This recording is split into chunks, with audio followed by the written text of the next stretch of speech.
Turn left onto Washington Boulevard. Then turn left onto Washington Boulevard. Then proceed to the route.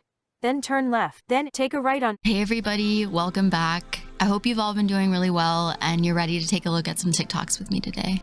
Every time I bring up fatphobia, everyone always thinks that means that they hate fat people. And that's part of it, but really, that's not what I'm talking about. Allow me to give you an example. I'm wearing this cute little outfit. Ignore my room, it's so dirty. Notice how this gives me a little bump here. Looking at myself in this mirror, telling myself that this is not flattering is fatphobic. Why? Because looking at yourself in the mirror and thinking, wow, this region looks bigger, therefore it's not flattering, it's bad, it's ugly, means that you have a bias that being in a larger body is bad. And that bias is literally what internalized fatphobia is. Bye. I'm curious what people think of her take on this. I actually like that she's talking about fatphobia as something separate from hating fat people. I really appreciate that. But I also don't see why we can't have opinions on how we want our own bodies to look or how we want to present them. Is it causing harm to anyone for me to not like the way an outfit looks on my body?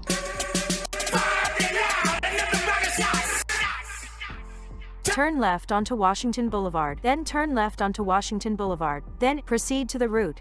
Then turn left. Then take a right on. This is one of those TikTok mashup meme style videos. If you can't read the screen, it says, body positivity is great. We should all be able to love our bodies. Then it says, which is why everyone needs to be a normal BMI. Being a healthy weight is the most body positive thing out there. It's supposed to be for things like stretch marks and acne. And the format here is mocking people who say those things. You're the joke if you think body positivity isn't an excuse to neglect your health. Or basically, if you're critical of body positivity in any way, you're the butt of this joke. And over here in the comments, it says, thin people really won't let us have shit, huh? And she replies with, we can have an ED or two for a snack.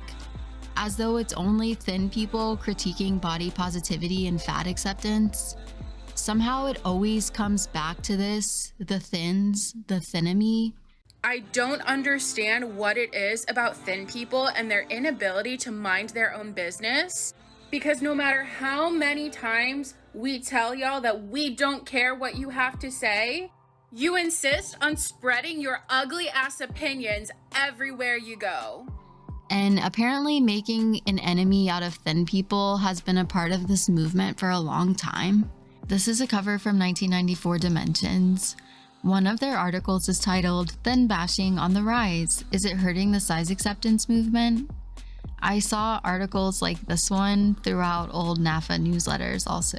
That's kind of annoying. Oh, I agree. Yeah. You don't like Lizzo? I don't know. Yeah. The sun is so bright. No, I'm not the biggest fan of Lizzo, but I will be damned if a group of thin women hate on her. I will go to war against that. Why is she annoying? These girls were asked who their least favorite artist was right now, and the first person they actually mentioned was Jack Harlow. If you had to choose, who would be your least favorite artist? Or a song that's so overplayed, you're like, I cannot stand this song. Low-key Jack Harlow's new song. The next person who came up was Lizzo. And honestly, I love a lot of Lizzo's music and her personality, but I also think she's annoying for a few reasons too. And none of those reasons are because of her size. But the first thing Splotchmaker seems annoyed about is their size. So, boom, projection. She's gonna assume that what they mean when they say Lizzo is annoying is, I hate that she's fat. And not just her.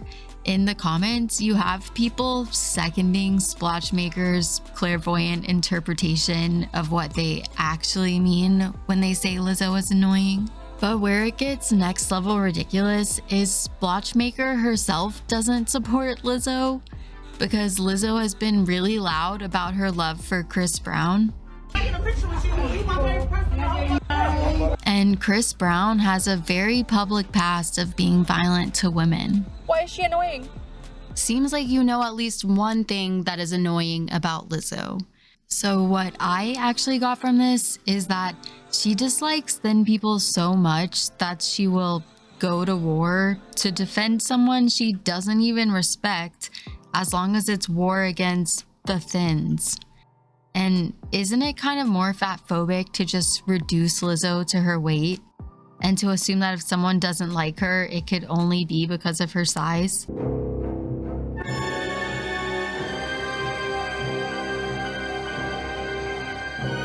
These TikToks say, here come the big bad fatties that bully skinny people who are allowed to have insecurities after they contribute to another fatphobic trend.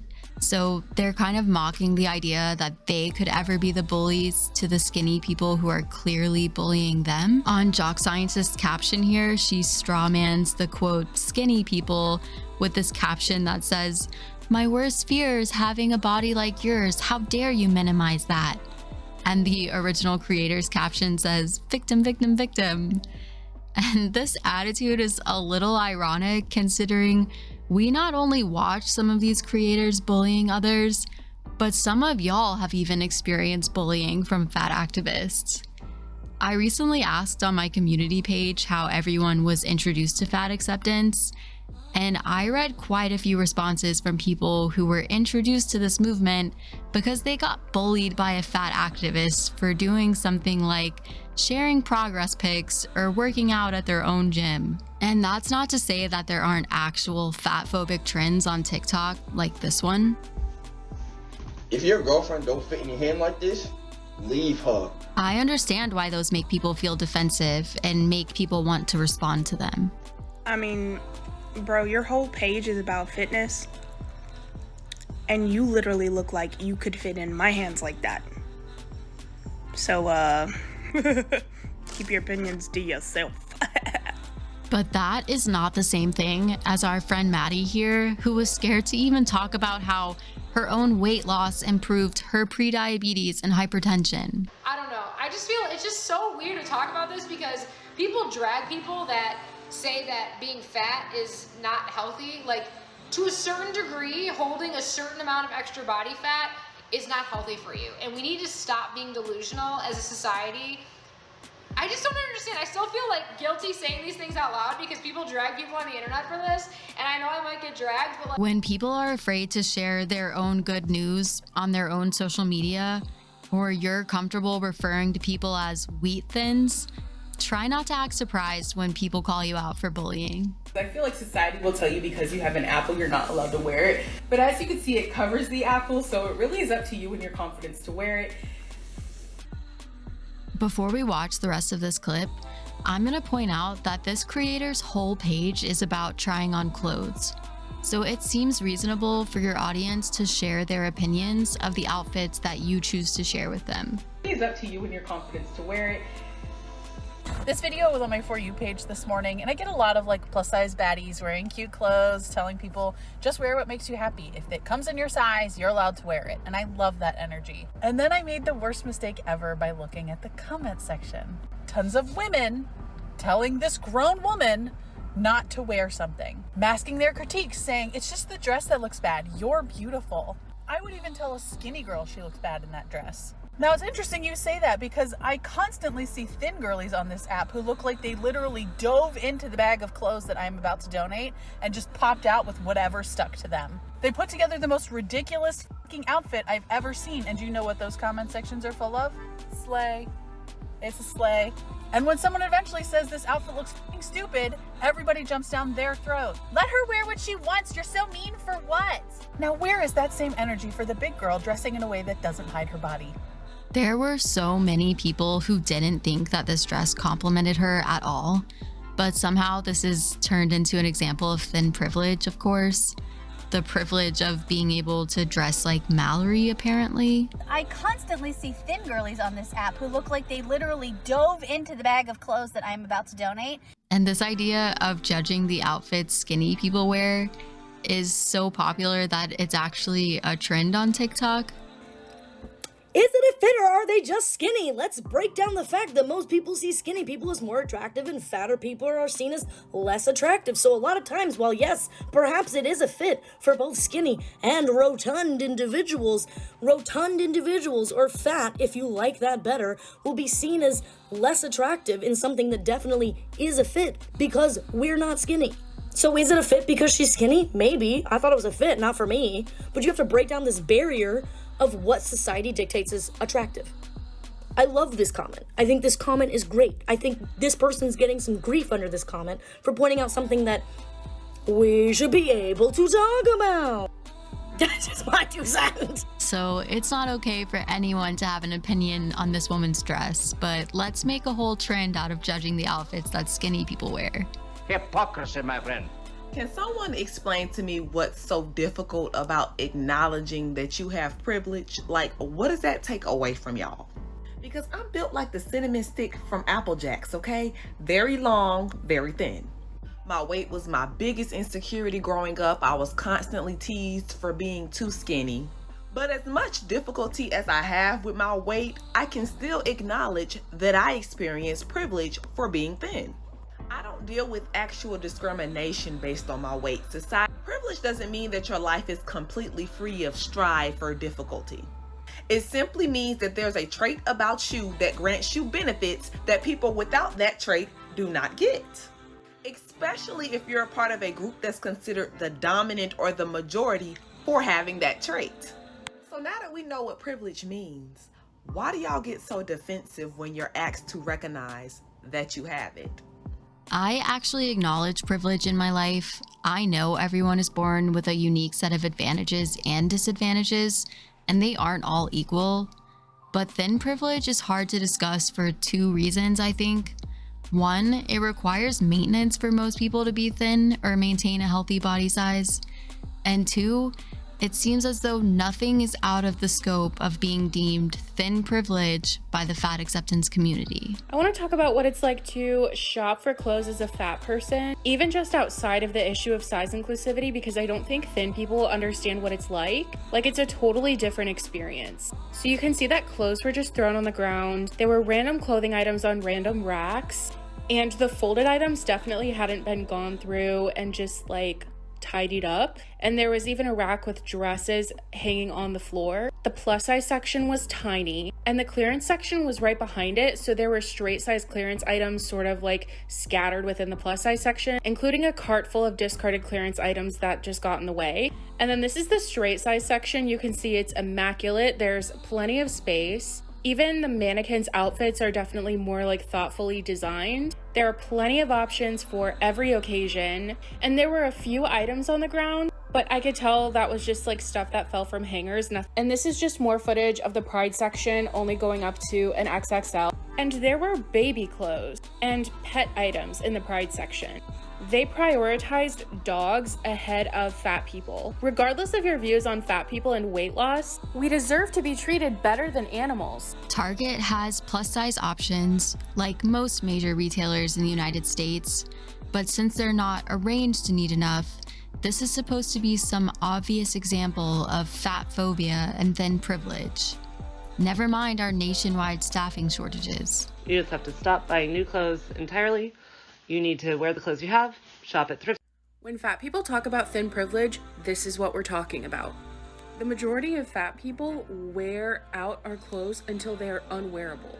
Because plus size clothing is so expensive and so difficult to find, we're not just donating pieces because we want to change our aesthetic. In fact, I would argue that having an aesthetic is also part of thin privilege.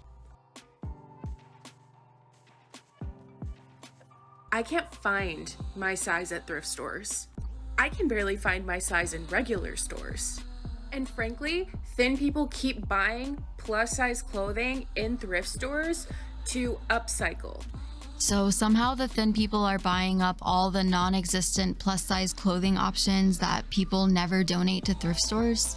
This one really reminds me of when people first started talking about not using plastic straws and saving sea turtles. I started to see backlash online because people felt like that was an ableist call to action. Ableist because some people actually need straws to assist them with drinking because they have underlying health conditions. But when people are encouraging others to reduce their plastic, It's about frivolous use and overconsumption. It's not about taking drinking aids away from people who need them or judging the people who need them. This creator was trying to spread more awareness about making sustainable fashion choices, and considering how destructive the fashion industry is to people and the planet, I think that's a great message to share. But they ended up actually making an apology video and deleting that original video because of the backlash they got. Hey y'all, so I made a video about how we all have to like stop buying new clothes immediately and blah, blah, blah, and it came off really like meh, meh, meh, meh, meh. And I never said like if you can. And when our fat acceptance creator saw that apology, she left a really long comment basically saying, "Thanks for the apology. Now when can I expect you to make a follow-up video supporting the fat community and talking about the stuff we go through?" And that is just too much for me. That's too much, man. I'm gonna stop with the fat acceptance TikToks for today, and we're gonna end on a weight loss progress from a creator I found who talks a bit about loose skin as well. Hey guys, I am in Women's Health magazine. Okay, so let's talk about how I started my weight loss journey. I started my journey in 2018 at 246 pounds, ended it in 2019, lost over 100. So first thing I did was find a gym that I was comfortable in. 2 weeks before I started my weight loss journey, I toured at a couple of gyms. By tour, I mean I just asked the front person if they could walk me around the gym and show me the machines and how they work. This way I could see if I was comfortable around the gym and comfortable with the people that work there. She lost over 100 pounds with exercise and changing her diet, and she seems really passionate about sharing all parts of this journey so people can have a realistic idea of what to expect physically and emotionally when they decide to take it on. You don't want to go full throttle and just change your whole lifestyle because it can be uncomfortable and it can be really hard to stay on that path for super long. If you don't work out at all, then just try doing 2 workouts a week. It's really just making those baby steps that help you have a successful journey. And we all have failure moments, and it's okay because you can get right back up. I always say this, but progress is not linear. It's just up and down always, and that's totally okay. All around, you can tell how happy and good she feels, and she just seems like a really good vibe for getting motivated to work out. So I am linking her in the comments for anyone who's interested. That's gonna be it for today. I made this one a little longer since it's been a while. I appreciate everyone coming to hang out with me on this video. Let me know what you thought down below. I am pretty behind on here, so I'm playing catch up right now. I'll have another video up in a few days. I hope everyone is having a good workout or a good rest day. I finally started to see some progress myself this past week, and it feels really nice. Y'all have been encouraging me, and I hope these videos continue encouraging y'all. Everyone take care until the next time.